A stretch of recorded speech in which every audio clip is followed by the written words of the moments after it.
He's gonna win it. All right. And there, scoot back a little and scoot over so you're in frame. Cool. Oh, I was looking at the All right. TikTok frame.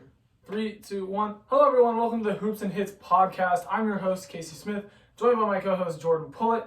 Today, we're going to be going over our NBA award predictions. And then next episode, while we're on the podcast, we're going to go over through our playoff predictions and who we think will make the NBA playoffs. Because the NBA is starting here pretty soon. We're also going to go over some Week 5 big recaps, some outlooks for some teams. And then, as always, we will be doing our loser locks for Week 6. And also, as you can see, well, you can't see exactly where we are, but we're not in Jordan's dorm room right now. We are actually in my dorm room because my roommate is not here. He is watching the Dodgers game right now in Phoenix, as we're in Phoenix. And we also have the game pulled up behind us. So we may make some remarks about the Dodgers game. But outside of that, Jordan, how are you doing today?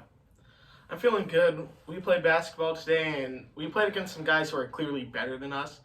And it's good if you want to get better, but they were so much better than us that 9 things out of 10 went right some games, and we still just couldn't get over the hump. But I thought it was a good hoop sesh overall. We could take some things and learn from them. That's a lot of coach talk right there. What? No, it's good. Coach talk isn't always bad, but you're just like, all right, we got some things we can work on. No, honestly, I think Allen and some other guys that we play are better than them. So I didn't feel like they were that much better than us, probably just in comparison. But I don't know, I feel like we played really well. I feel like me, you, and Andrew played really well.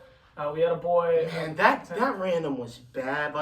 He probably scored the most points for us, but he thought he was Kobe. He just needs to be coached up. There's just some players out there, you got a lot of talent, you got to know where to use it sometimes. Sometimes, you got to pass to your teammates.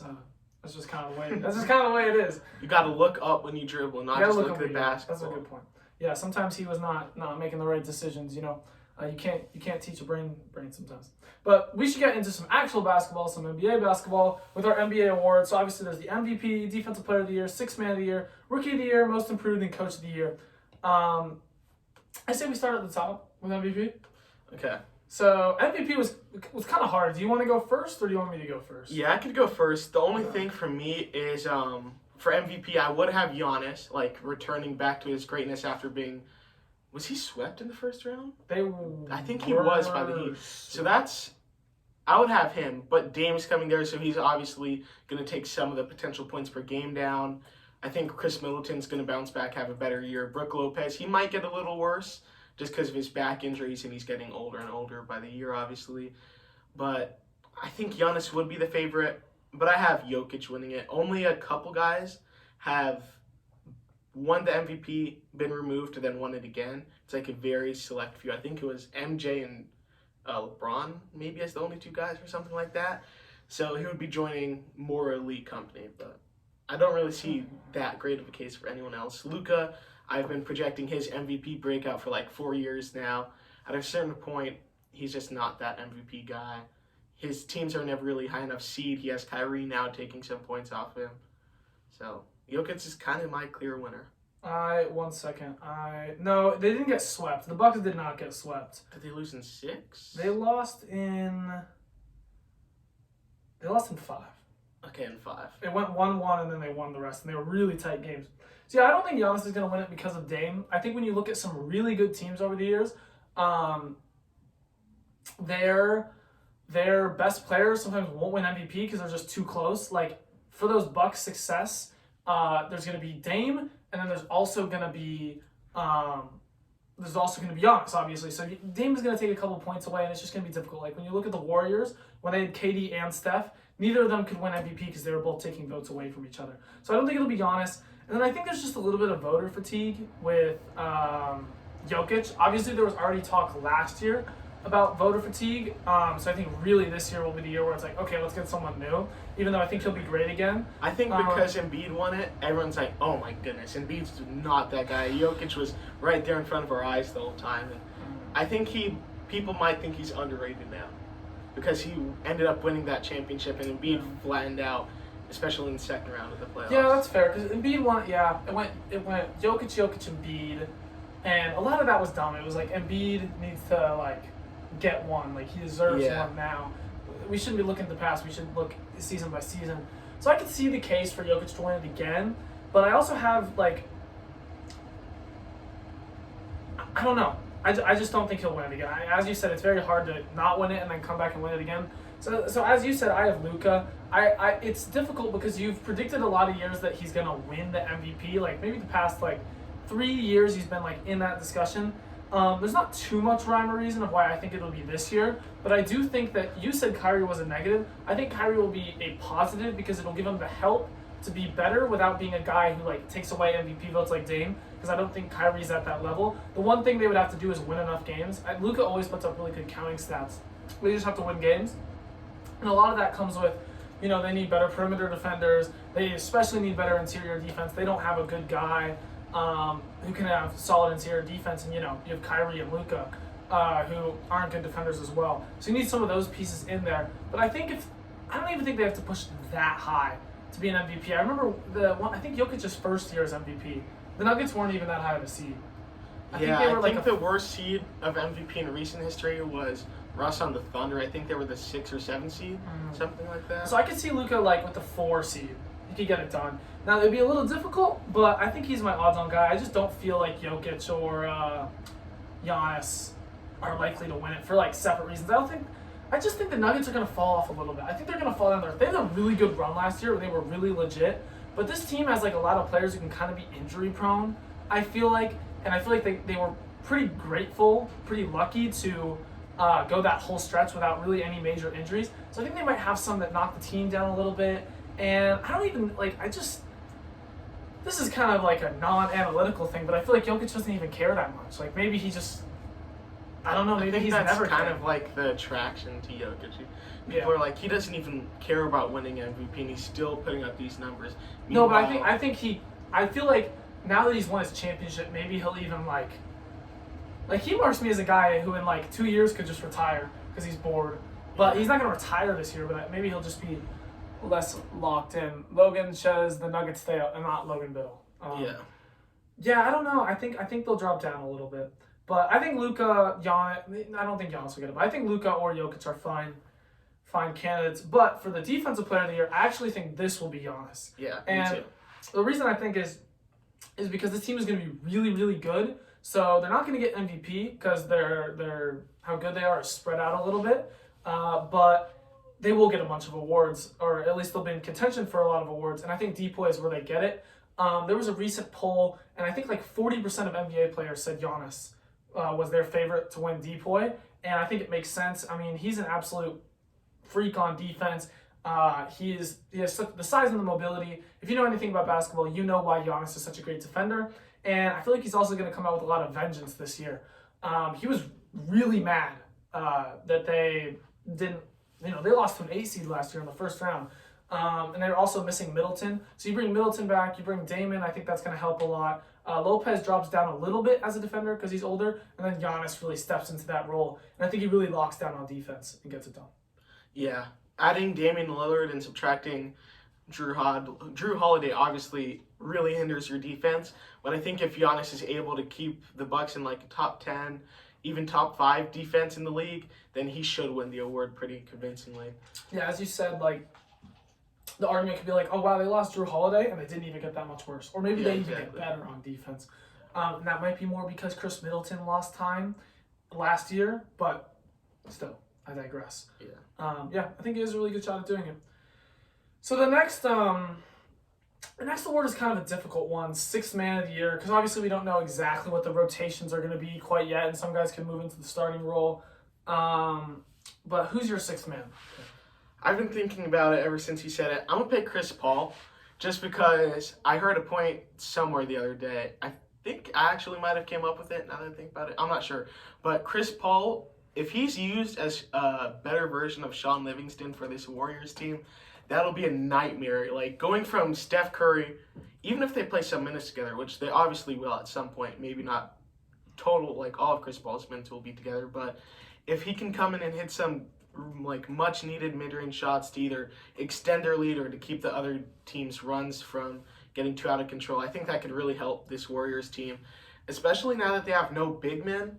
They could struggle a lot on defense. So if he can, kind of just score, because at this point in his career, he's not the greatest defender. He honestly somewhat of a liability at times.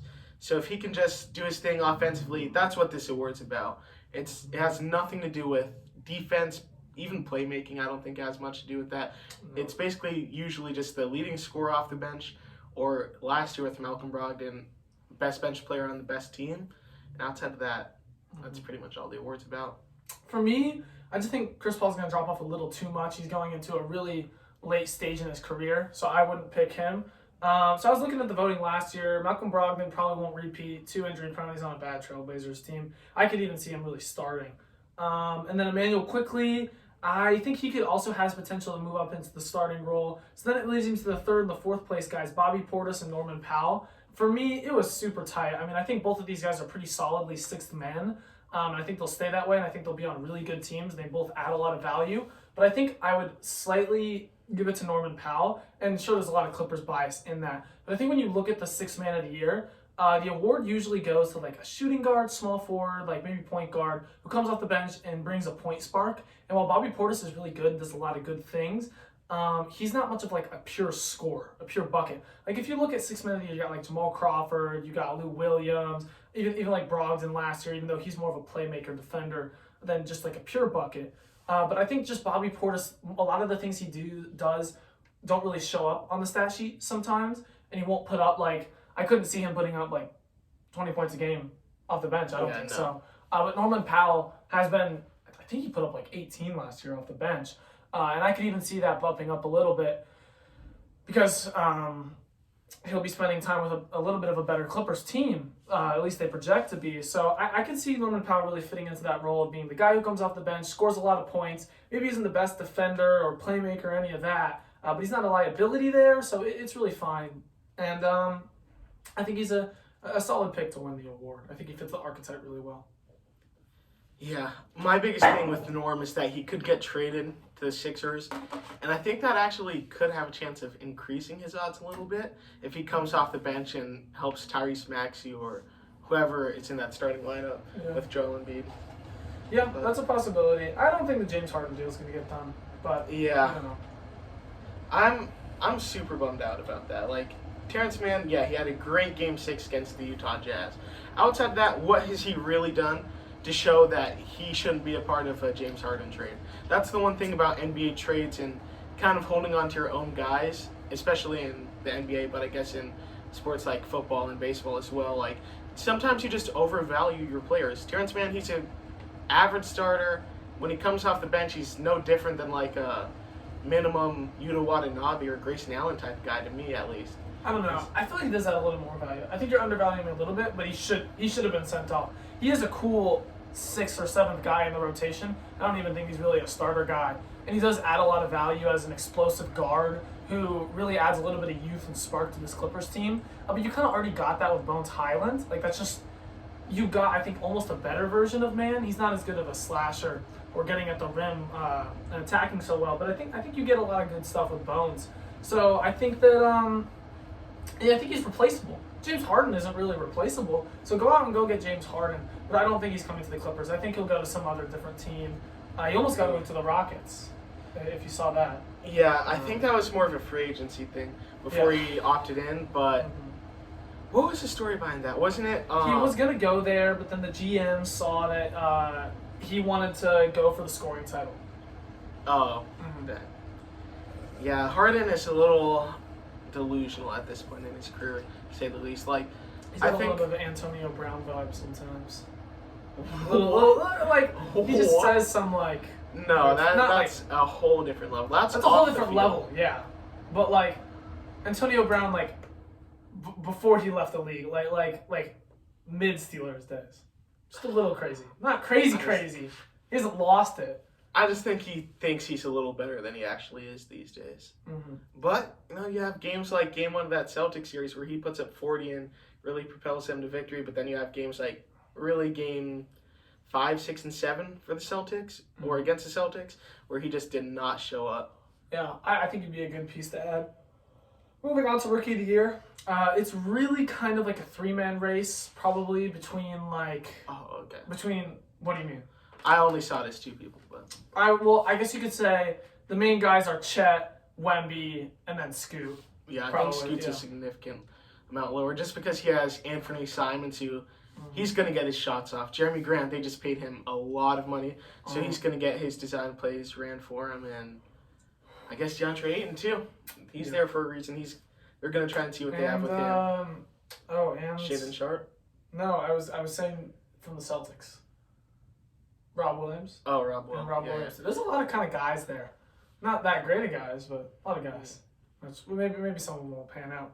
My rookie of the year is Victor Wembanyama. He's looked really dominant in preseason, and I just think he's the odds-on favorite. When you look at like how good of a prospect he is, it would either be him or Chet. Maybe you could say Chet has a year up, and he's just a little bit more built as a traditional center. Because it is a little bit weird. I think Wemby's going to have an interesting time. Like how he's going to fit in, whether he's going to be used on the perimeter more, on the interior more. And then Popovich was kind of weird with it. Like everyone has to get their starting role, so like he might like come off the bench the first game, which is just silly. That's just complete coach talk. Who did that? Someone in the NFL did that this year. It was for a rookie quarterback. It was Bryce whether they're Young. going to start. Yeah, it was like Bryce I don't know Young. if we're going to start Bryce Young. Yeah, like what are we doing? It's at least a little bit different with quarterback because some coaches do that, but in the NBA, it's like people can be great. Yeah, and they're not contending. If they were contending, like if the Celtics added him, maybe it makes sense. But yeah, I do think he is the best rookie right now. He has the best skill set to win that, and he definitely has the storyline as well. Yeah, I think the hype behind Vic is going to be a main factor in it. But for him and Chet, to me, it's really whether the voters think it's more important to be a valuable rookie, like a slight downgrade from Vic maybe statistically, but on a potential playoff team or play-in team, or if they just want to see the raw numbers and highlights from Vic on a lower seed. Yeah. I'd probably have Vic winning it because winning isn't really something that's been associated with Rookie of the Year in recent history at least. So, I don't know. Yeah, I would say Wemby has the better opportunity because he can also just kind of do whatever he wants. Like, the Spurs team isn't like, they don't have a lot of other mouths to feed, and the Thunder do actually genuinely have guys, and they have some playoff aspirations.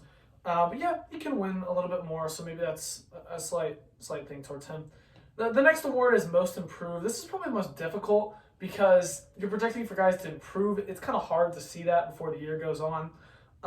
Jordan and I both have very weird picks. I already know yours, Jordan, so go ahead. Oh, mine is Obi Toppin for the Indiana Pacers. What? You changed it. Didn't you say it was going to be Russell Westbrook? Oh, no, that was just like a random guy. Okay. I don't think Russ can win it because he won an MVP, so like historically, how could you be the most improved after winning an MVP? But I think Obi Toppin, after being traded from the Knicks to the Pacers, I mean, it's a lot of projecting because he didn't do a lot with the Pacers. But as soon as he was drafted, that year was actually Julius Randle's most improved season, which is why basically since he's been a rookie, he hasn't seen a lot of playoff or valuable minutes. He's seen some minutes in 11, 17, and then 16 minutes per game. Yeah, I know a lot of Knicks fans were disappointed in that in terms of they used a very high draft pick to a guy who was never really had a chance to become a starter in the league just because, of course, Julius Randle broke out and you're happy with that, but you don't draft players to become sixth man unless it's a late lottery pick and you're drafting like a Jordan Clarkson mold of player. So I think he could have a chance with Tyrese Halliburton really creating plays for him, maybe some pick and roll, some transitional lob work. I don't know, but you kind of have to project a lot, and I think he does have the opportunity to improve a lot this season. Yeah, that's funny. I also have a Pacer on here. I have Tyrese Halliburton to win my most improved player. I kind of see the vision where it's like he has the jaw route where he goes from being a really good player like that around 18 to 20 points per game to moving into like the really upper tier. I can kind of see the leap with him. And I think the thought process is I've looked and he's only played like 50 games each season since he's come into the league. And I think with like a more full, maybe not 80, but like around the 70 game range, and increasing that output, I think he can get the most improved. And I see a little bit of a leap with this Pacers team. I think you get like the Bucks, the Celtics, the Heat, and the 76ers is like the top 4 team. But outside of that, I think really anyone could fit into that like 5 through 8 slot there. And I can see the Pacers as a team who go up there. I mean, you look at this roster, and I think it's pretty solid. You have Tyrese Halliburton, Benedict Mathurin, Bruce Brown, Obi Toppin, and Miles Turner. And those guys don't sound amazing, but I think those are some really good role pieces that, along with Tyrese, can become like that 5 seed there and really, get into that upper echelon. And then Halliburton is kind of the complete guy at point guard. Obviously, he already averaged a double-double last year. I could see the assists going up even more. I think Bruce Brown is like a really big add here, as like a really just solid role player. I think he'd be a big add for a contending team, but I don't know for a team like the Pacers. I think he can bring them into that like good tier. I think they can get up to the 5 seed. And then you can see elite from like Mathurin, just other, as you said, Obi Toppin, other guys on this team, where they wouldn't maybe win most improved player, but you attribute that to Halliburton as he's able to distribute and maybe get into that like 25 points per game. It'd really have to be the Ja Morant route. It's kind of more of a long shot. He's not even on the betting odds that I looked up. I couldn't find his name anywhere, but I see that as like a possible route, and I really see the storyline being like he brings his team up into that top tier, kind of like a similar route as like Shea had last year, maybe, or Shea can have. Yeah, I just don't really see it because Tyrese to me is too much of a playmaker, so I don't think he's going to be averaging even 26 points a game or higher probably for most of his career unless he does take one of these big leaps. And especially with Team USA. With Team USA, he was used as like a Chris Paul just facilitating type of guard. But I guess we'll have to see. Do you project the Pacers to actually make the playoffs, or is that just... I would project the Pacers to make the playoffs. I think, because like, let's see. Let me pull up the East. You think they're better than Yeah, that's what I want to go through into it. So let's see. So I think they're worse than also I forgot about the Cavs, to be fair. They'll probably slot into like the 6. I think they're worse than the Cavs, Bucks, Celtics, Heat, and Sixers. And the Sixers could drop off if Harden gets out of there. And then I think they could definitely be better than the Knicks. I think they could definitely be better. They will be better than the Wizards. I think they'll be better than the Magic. I think the Magic are still a little bit off. I think they'll be better than the Raptors. I think they'll be better than the Bulls. This is a lot of teams like... I think they'll be better than the Pistons, the Nets, the Hornets. Whoa, okay. So... Or they can't... I think they're on the... I think they're a top 8 team. Let's go from bottom. So 15 seed last year, Pistons. They're going to be better than them. Yeah, better than the Hornets. Yeah. Magic? Yes. I think the Magic are so much better than them. But the Wizards? I think they'll be better than the Wizards, yeah. The Magic is one where it's like, okay, 6-7. Like, I could see them right there. Yeah, the Raptors? I think so. The Bulls? Yeah. I don't think the Bulls are... You are projecting a lot for the Pacers. I'm going to see the win totals. Let me see. The Indiana Pacers are at 35.5. The Nets are at 37.5. Bulls 37.5. I'm just trying to find other teams in the East. Knicks 43.5. Magic are in the same tier at 35.5. So I guess... I think they're in that similar tier, but I put them at the top of that tier. Okay. Like, I don't think it's impossible that, like, the Magic were to pass them or anything. I think out of the teams you listed, like, those 6 teams, I think 1 or 2 will be better than the Pacers. But I think they'll be better than the majority of them. Yeah, I see them as kind of where they were last season. I don't know if they really changed for the better, really. Mm-hmm. Maybe if the Raptors fall off a little bit without Fred, but I think that's just more of an opportunity for Scotty Barnes to play some point forward. Maybe Siakam if he doesn't end up getting traded to get a bigger role like he's wanted. But we'll just have to see. I don't think of the Pacers as that high of a team. I think it's a weird team to like. I think the Pacers regular season 8 seed is the ceiling. And I guess if they win that first play-in game, they could be the 7 seed. But I don't see them being better, even close to the Bucks, Celtics, Sixers, Cavs, Nets, Knicks, Heat. I don't think, dude. The Nets were really bad without Harden, KD, and Kyrie. But I think, once they left, they would have projected to be like a bottom 3 team. Yeah, I don't know. I believe in Mikal Bridges, Nicholas Claxton. I think they're similar to the Pacers, but just better. I think that when we look at the young pieces on the Nets, a lot of them aren't actually that young, and I don't see that much improvement. Like, you look at a guy like Mikal Bridges, like he's like 26. Cam Johnson is in his mid-20s as well. I think. Let me look at Mikal's stats. I think he's either 26 or 27. His stats will go up, and I think he's another guy who'd go to MIP. But did he really average better? 26 with the Nets last year? That's really good. Yeah, I think he gets a lot more volume. Yeah, don't get me wrong, he gets a lot more volume. But how much is that contributing to winning basketball? I think a lot. You think a lot? Yeah, I think the Nets can be one of the teams. Because they still lost with him putting up 26. Yeah. They were still losing games. I think that's just a midseason adjustment. They went from having Kevin Durant and Kyrie Irving to having Mikal Bridges and Cam Johnson. I still think they'll be better than the pace they were on last year. Because last year it was really Like, once they left, they went from being, like, the 2 seed or whatever to, like... Yeah, that was funny, because they were a high seed still. Mm-hmm. Like, they should not... That group of guys was not whatever they were with the 5 seed, the 6 seed. They should not have even been in, like, the play-ins with that group at that time based on their win percentage. I think they'll be a little bit better. I think they'll be, like, a play-in team, but I don't project them to get to that 6 seed again. Dang. I wouldn't. I wonder what type of bet we could make on the Nets and Pacers. I'll do it. I'd be down for a Nets Pacers who has more wins. I'd take the Pacers that have more wins. Let me see. 37. So it's basically the same odds. It's 37.5 versus 35.5. And I wouldn't bet against the Magic. I'll give you that. Because I do see a lot of upside with the Magic, where I think they're a little bit like a year away. But I do see like it could happen. I think they have more upside than the Pacers. Like I could see them maybe even cracking into like the top 5, but I couldn't see the Pacers. Like there's no way the Pacers could like be better than the Cavs. Like that's just impossible. With the Magic, like okay, maybe it'd be projecting pretty high, but wow, we just talked about like Pacers versus Nets. Yeah, that was funny. And the Dodgers are making a little comeback. That was scaring me for a little, but they just closed out the innings. The Diamondbacks did.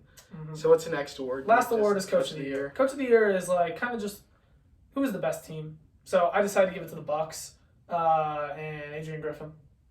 I think kind of like LeBron's teams in the past, he might suffer from having such talent. He has Dame, Giannis, Middleton, and Brook, who, if everything goes perfect, and you'd probably need some injuries too, those could be 4 all-star players and 2 all-NBA guys probably. So there's a world where he does get a lot of credit for that. Maybe their defense is great, but there's also an opposite world where he just gets no credit at all. It all goes to Giannis and Dame.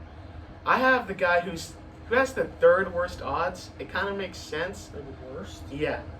It makes sense a little because he's already won a couple.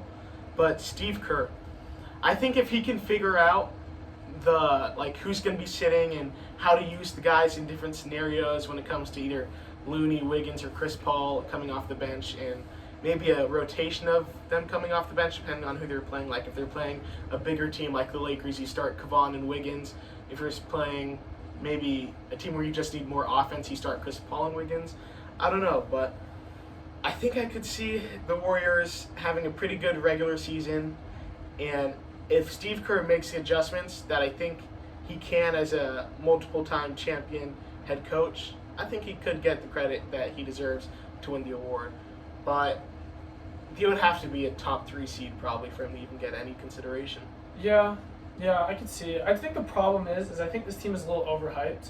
I don't think they're going to be as good as people think they will be. So for me, if the Warriors were to be like a 5 or a 4, or as you said, a 3 seed, that'd be really impressive for me. And I'd be like, wow, that's really good for Steve Kerr. But I think that's kind of what the public expects. Oh, I just saw on Casey's roommate's calendar, I saw LA versus Arizona, because the Rams play the Cardinals this Sunday, I guess. I saw that as Dodgers versus Diamondbacks, and there's just no way that game would have happened. Yeah. But I was mistaken.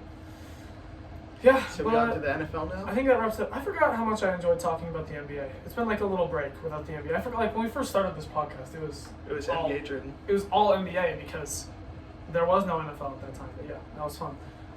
Moving on to the NFL, yeah. So we have like 5 games here that happened this week that I think had big impacts for these given teams, and I want to look at like what this means for the rest of their season. So the first one, which is Jordan's shaking his head here.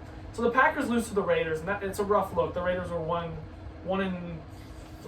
before this, so now they're 2-3. The Packers dropped to 2-3, and Jordan Love was looking really good like the first 2 weeks of the season. He's had a rough time. Aaron Jones wasn't there. Jair Alexander was a little bit angry after a press conference. There was a lot going on there. As a Packers fan, how are you feeling about that? The team sucks. Like, we need Aaron Jones to move the ball. It's that simple. If Aaron Jones isn't there fully healthy, we're not moving the ball. Jordan Love, if you watch like one half of football, he will either look like Joe Montana at times, or he will look like Sam Darnold seeing ghosts. And there's really not much in between. Like, he's not actually looking like one of the greatest quarterbacks ever, but he can lead the offense to a couple good drives each half, or for a half, but then the other half, he's going to do so bad. Like, I'm trying to think. This game was actually a rare case where he had two of the same halves, and they were both bad. I'd He say threw 3 picks, I think, and had no touchdowns. yeah, it was rough. When A.J. Dillon's your best offensive player, you're not going to win football games. Well, who actually performed as it? Yeah. A.J. Dillon, man, He's really I good. knew we were going to lose that game when we started off, I think, with 5 straight handoffs to A.J. Dillon. The next drive, A.J. Dillon did not come out there. He was gassed. Mm-hmm. And it's not... He seems like he's aged. I said this before. I feel like he's aged before Aaron Jones. Like, they brought in A.J. Dillon to, I thought, eventually replace Aaron Jones. And now it feels like A.J. Dillon's the old back, and Aaron Jones has, like, more spark left in him. It's just because of the style of runner, but also I feel like A.J. Dillon's, like, dude, like, he's washed. He's washed, man. Like, I could see him being out of the with league, running backs. And he hasn't even been used to the point where he should be washed. Like, no, he's never been a starting running back, which is crazy. But, yeah, so this was, not to take victory laps because it's been 5 weeks, but this was kind of what I was saying with the Packers before the season started. Jordan Love has a lot of, like, as you said, a lot of talent. He can put some really good stretches of football together, but he's just too young. The team's not ready yet. There's too many up and down moments. There's too many pieces that are... Dude, but, like, if we have Aaron Jones, I think even with Jones, you could have won that game, yes, but even with Aaron Jones, Jordan Love is still going to be inconsistent. He's going to have a better safety net to fall back on, but he's still going to be inconsistent, and the team is going to be as a whole. And also, Bakhtiari is out for... Yeah, ever. Retired. I think I said it on the last podcast. Just retire. Don't bring that burden on our team anymore. Yeah, but I think this team projects to be... How many wins do we have right now? 2? You have 2. 2 and 15. 2 and 15. I project them to be around 8 and 9, 7 and 10. You had 11 and 6. Once Aaron Jones comes back, like, we need Aaron Jones. You have a bad division too. Like, you have the benefit of playing the Vikings. We play the Vikings once more throughout the season. I'll have to check. I think you play the Vikings we play 2 them more twice. times. I have to see. We might have to sneak in a couple matchups before Justin Jefferson comes back. Mm-hmm. That could actually be huge if we could play them without Jefferson. And then you also have the fact that the NFC is kind of not that great, so you can get into the playoffs. You can sneak in with 9 and 8. I think there's a chance 8 wins gets in. There's a chance. Not even just for like the Packers, but for any. So they're going to be trying to contend. It really matters. Aaron Jones' health matters a lot. And then another health concern. So the Colts are 3-2. They were just able to win. They've looked pretty good this year, but Richardson, he can't stay on the field for more than like a half straight. He got hurt again, so he's going to be out 4 to 5 games. I'm going to pull up the schedule, and we're going to see how good do you think they'll be with Mitchell. Yeah, I think eventually, I don't know if the Colts will do it this season, but they'll have to limit his rushing. And when he does rush, they're going to have to use him in a super precautious way. Because the first concussion he had, it was just kind of unfortunate. He landed normally, and then his head whipped back, and I think he got whiplash or something like that, which caused the concussion. But what was this injury again? Was it AC? Yeah, it was something with the shoulder. Yeah. But I don't know. Yeah, it happens a lot with rushing quarterbacks. That's the thing. A lot of people mention with rushing quarterbacks. I think the ability to have escapability is a good thing. Like being able to run away from defenders, you're just going to get hurt less. The problem with guys like Lamar or guys like Anthony Richardson is then they're going in and then they're running into defenders because they're trying to make a big play. That's where that can hurt you. I think the pure ability to run away from guys like Mahomes in a more scrambling sense, I think is actually a big benefit. You have a guy like Big Ben back there who's just fat and sitting back there, not being able to move. If the pocket collapses, he collapses. He collapses. Like, yeah, that happens. You see that with a lot of immobile quarterbacks. They'll get hurt, but people don't like mention it as much. But yeah, his rushing is very dangerous. He's running into defenders, like just head first, just barreling towards them. And it's really electric, and it makes him a really great quarterback. But you got to reel it in a little bit.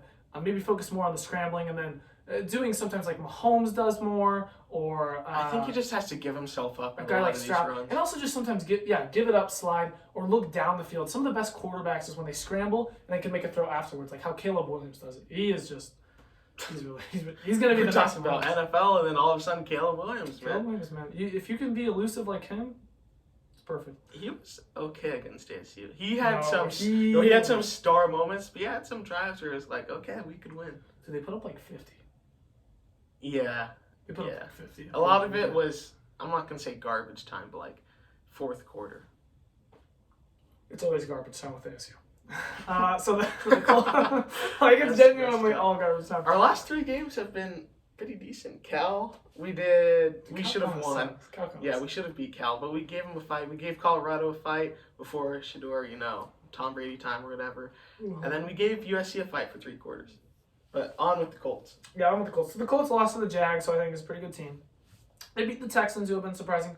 They beat the Ravens, they beat the Titans, and then they lost the tight one to the Rams that went to overtime. Those are all pretty impressive games. They're all in those games. So I'm going to go over the stretch of the next 5 games because they have 5 and then a bye. I think they would bring them in after the bye. And you tell me if and how far they drop off with Minshew. Jaguars at Jaguars. Colts at Jaguars. I'm trying to think. Like Minshew, he's obviously worse, but they're gonna, Jonathan Taylor's coming back, so depending on how much they ease him in, they could throw the ball a lot. It's Zach Moss season. Yeah, Zach Moss has been honestly great. Like that's not even an over-exaggeration. He's been great for the Colts so far this season. In the, I believe, 4 games that he's played, but the Jaguars, they have a chance. The Jaguars, they look like what I projected them to be, a number 1 seed just because of their weak division from week to week, and then sometimes they just look terrible because they beat the Bills in London and then they lose to. I felt bad for the Bills, man. Like they had to go to London. They were all jet lagged. The Jaguars aren't jet lagged. They're playing. The Bills actually, I heard it's not that far from Buffalo. It's the same distance to London as it is to like the West Coast. They didn't have to. It was a home game for the Jags. It's a home game for the Jags. I don't know. If you look into those London crowds, and the Jaguars play there a lot. Dude, they got so many injuries. Oh my gosh, Matt Milano's hurt. They didn't. I don't think they brought Von Miller back into the game.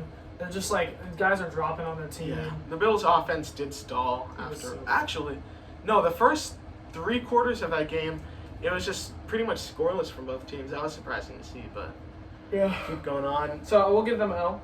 Yeah, Browns, they're going to get dominated by the Browns. Not like in a sense where the Browns are going to put up 50, but it genuinely could be like a 13-3 win for the Browns, is so good where the Colts just can't get in. I wish our offense was better, but we're holding teams to low amounts. It's good, except for the 49ers. Saints, I could see a win there. Yeah, I could see a win there. Panthers, that should be a win as well. If you don't beat the Panthers, you should. And then Patriots. I think that should be a win. The Patriots are bad. So you get the Patriots, the Panthers, and the Saints. That's pretty forgiving. The Browns and the Jaguars are both tough games. Those are good teams in the AFC. You could go 3-2 in that span, and then go to 6-4. Come back with Richardson. This could be a decent team. Yeah. I mean, the thing is, they could also go 1-4. I could see losing to everyone except for the Panthers. Yeah, like the Patriots and Saints aren't given games. As long as you just win the games, you can. Like this isn't a super tough schedule. And then the rest of the year, you get Bucks, Titans, Bengals, Steelers, Falcons, Raiders, Texans. They could sneak into like 9 or 10 wins. They could, but I think at the end of the day, teams, they somewhat align into how good they are. So I think they're going to end up with like 7 and 9 wins. As 9 is like their complete ceiling to me. Fair enough. Another 3-2 team. Not so happy with how they did past week. The Cowboys got crushed by the 49ers. Oftentimes when we look at the NFC, we say like, it's like the 49ers, the Eagles, at least going into the year, and then like drop, and then Cowboys drop, everyone else. Yeah. Are they still on that tier above? Because you have to look at the rest of the NFC. No one in the NFC North, maybe if you think the Lions are that tier, but I wouldn't say that just yet. No one in the NFC South is close to them. The Giants and Commanders aren't. So then you're really looking at maybe the Rams, the Seahawks, and the Lions up there with the Cowboys. And I just see the Cowboys as in a different tier.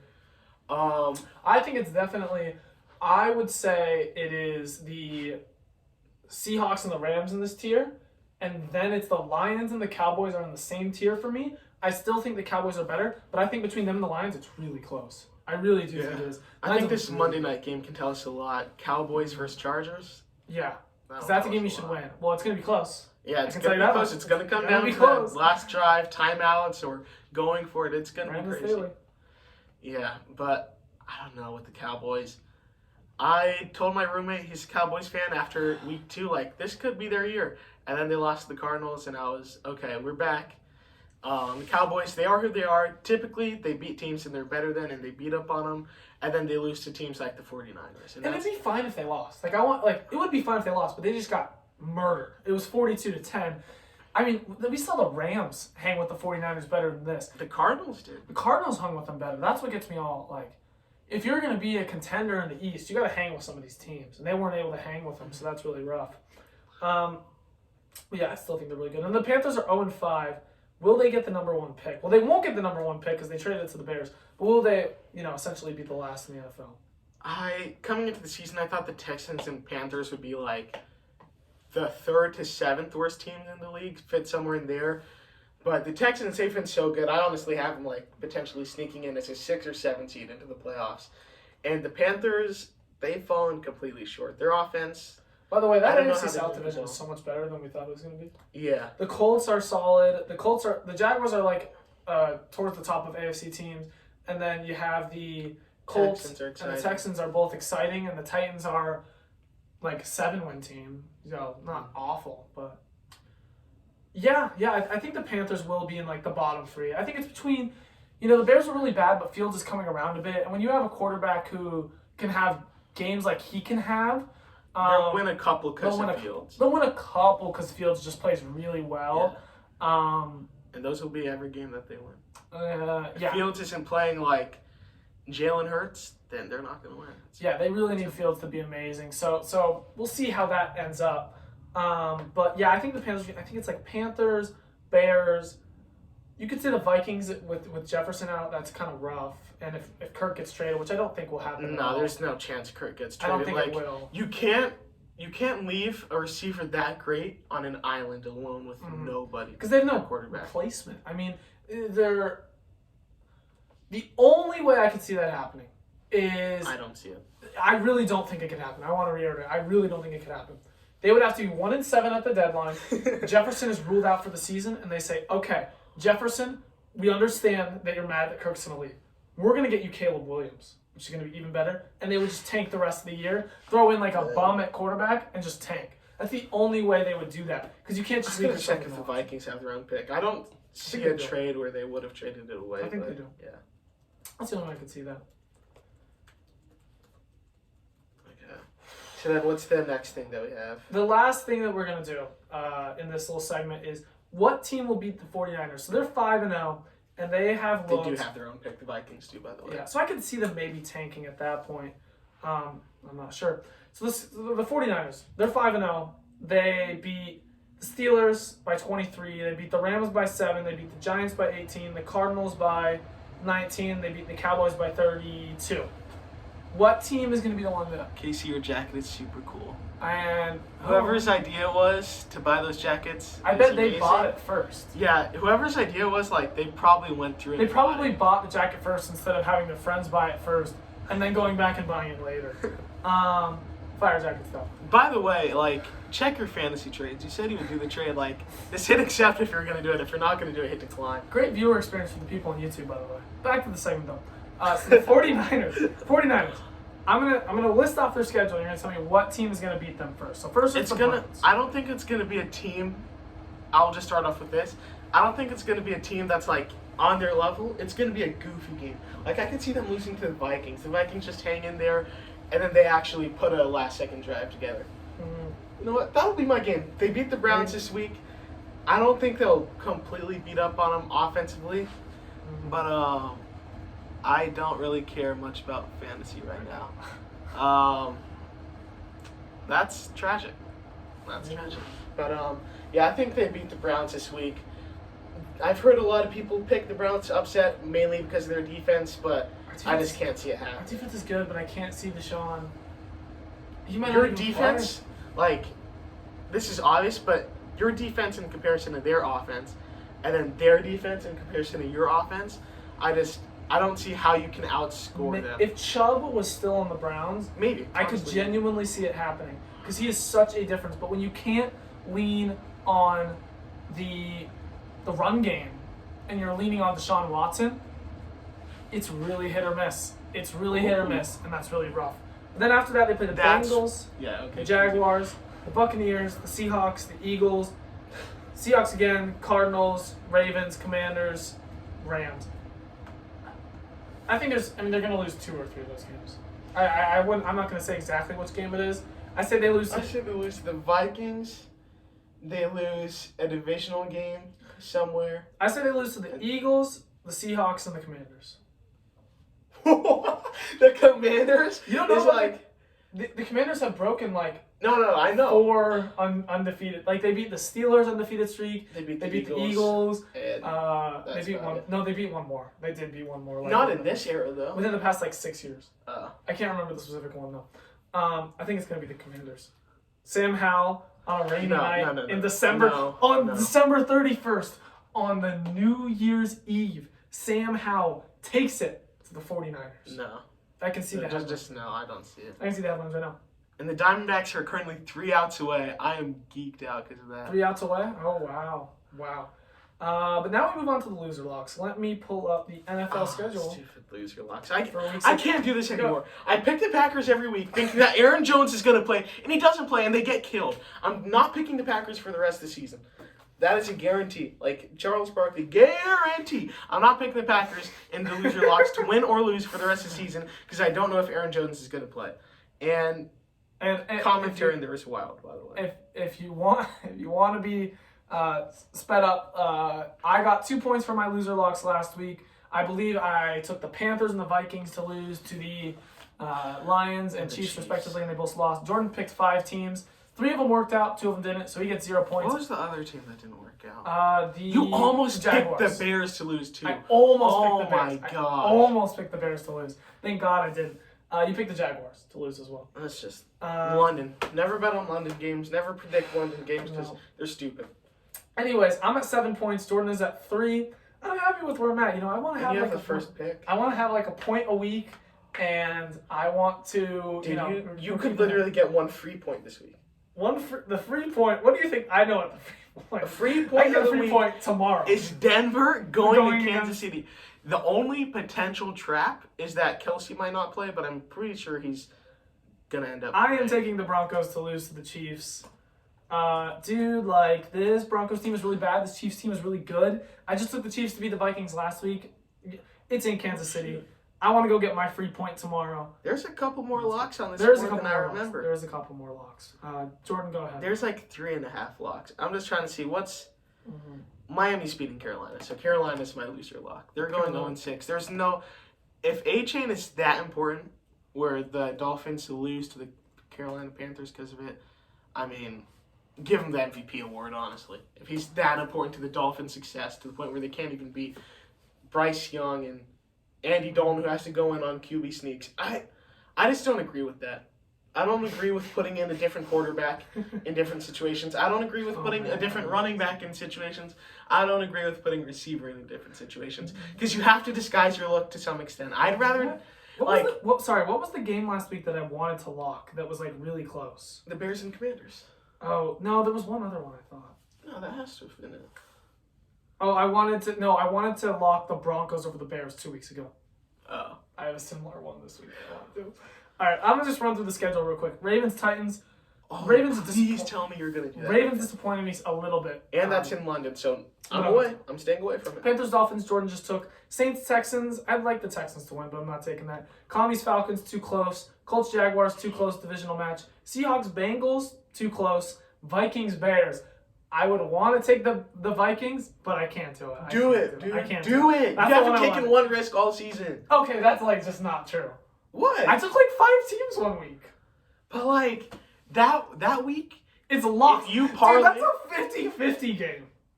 No, it's not. That's a 50-50 No, game. it's not. It's 2 1-4 teams. Vikings are locked to win. They are not locked to win, bro.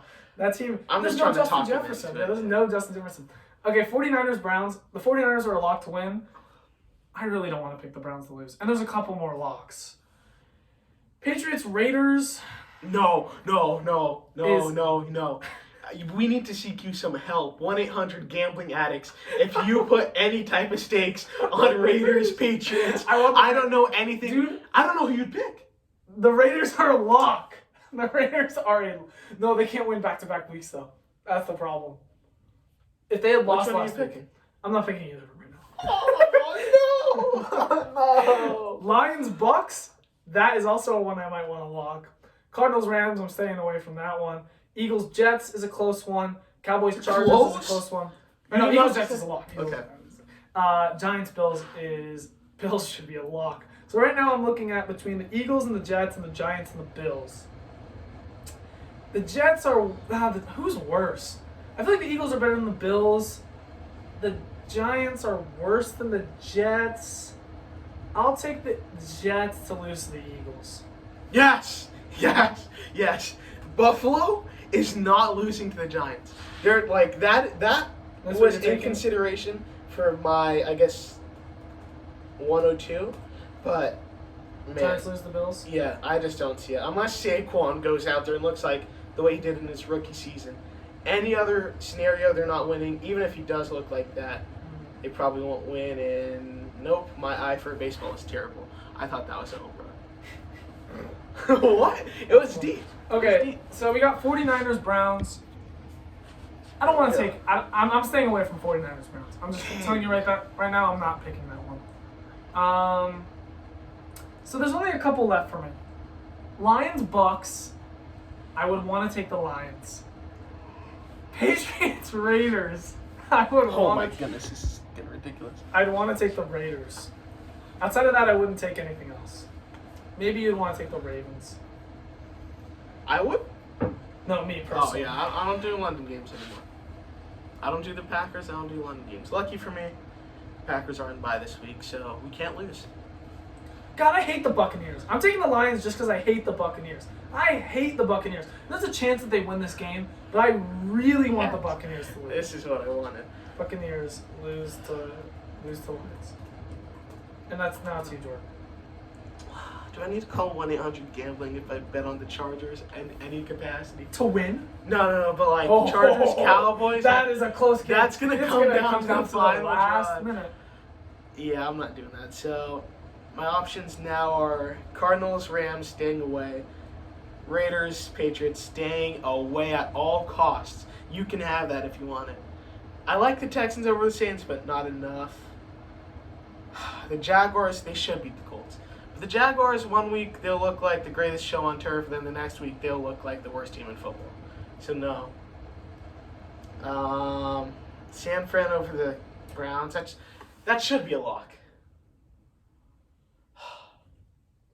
Like, there's such a significant drop-off. The Browns are not winning that game. There's such a significant drop-off from, like, teams like the Giants and the Panthers to lose to picking the Browns to lose, though. Like, I don't know if I could even do it. That's the only game I'm thinking about. Let me rationalize how the Browns win this game. They've got to get so many stops. They've got to make the Niners go 3-and-out like 6 times, and that's not going to happen. So the Browns are my last loser lock. I'm out. Browns lose. I feel so bad about that. Like, I had 2 free points. The Giants aren't beating the Bills, and the Panthers, if they beat the Dolphins, it's because Tua would not only have to get concussed, worse than he did last year, but he would have to, play through it or something. I want to take the Raiders to win so bad. Do it. But there's 2 things. First of all, I already took the Lions, and that's already like a passion pick. And the other one is that the Raiders. The Lions are going to beat the Bucs. I wish I could say that. Well, I already did. Yeah, you already did. You already did. But that's already okay. Jets and Broncos. Those are both those are free points, especially the Chiefs. But I think I'm just gonna lock it in at that. I'm gonna take. Come on, pick the Raiders. I'm gonna take my. If they beat the Packers, they can beat the Patriots. If they. Oh, that's a good point. But they can't. They're not consistent. Did you watch the Patriots game? Who did the Patriots play last week? The Saints. The Saints put up 40 on them. I'll have to check the Patriots have gotten crushed back-to-back weeks. Yeah, their worst losses in franchise history or in Bill Belichick history.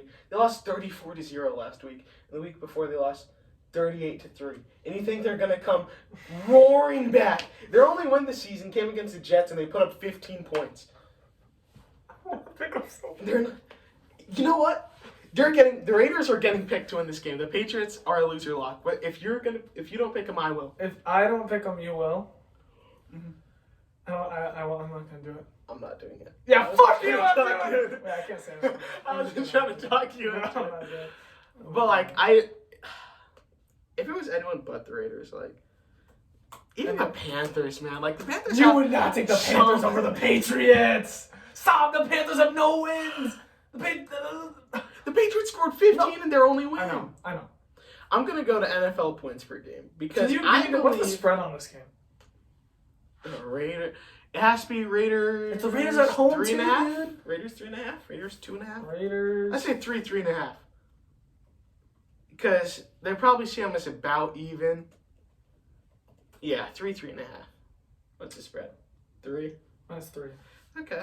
Yeah. If it was at 5, I would have taken them. Dude, you already said you would take them. Yeah, I'm not taking them. Oh, okay. Let me think. All right. Yeah, offense, total points. I locked the Bucks, Jets, and Broncos. Jordan locked the Panthers, Giants, and Browns. I'm just trying to see. The Patriots are worst in points per game behind Giants, Raiders, Steelers. The Panthers have 7 more points per game than the Patriots. So yeah, I'd take them to beat. I hope the Panthers play the Raiders sometime soon. I hope the Patriots play a better team next week so I can lose. All right, that about wraps it up, though. Thank you, everyone, for listening in, and have a good night of hopefully watching the Dodgers lose. Yes, sir. Arf, arf, for all the dogs.